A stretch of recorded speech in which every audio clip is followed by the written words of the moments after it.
people lived happily under the rule of a king.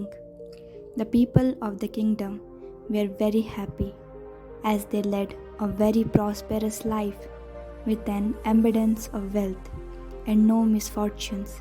Once the king decided to go visiting places of historical importance and pilgrim centers at distant places.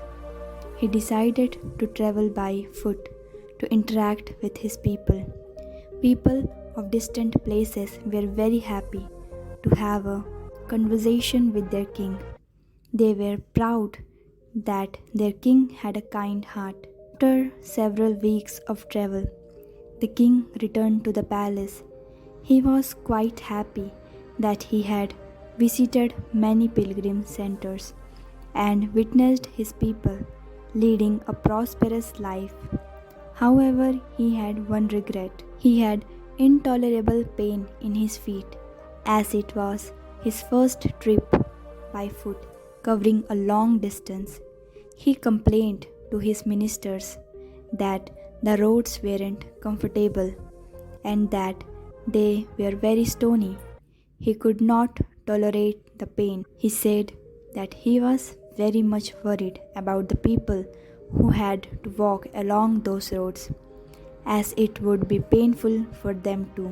Considering all this, he ordered his servants to cover the roads in the whole country with leather so that the people of his kingdom can walk comfortably.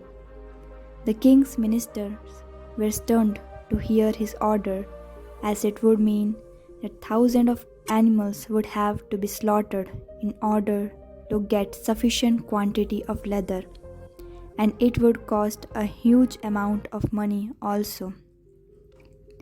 Finally, a wise man from the ministry came to the king and said that he had another idea. The king asked what the alternative was. The minister said, "Instead of covering the roads with leather, why don't you just have a piece of leather cut in appropriate shape to cover your feet?"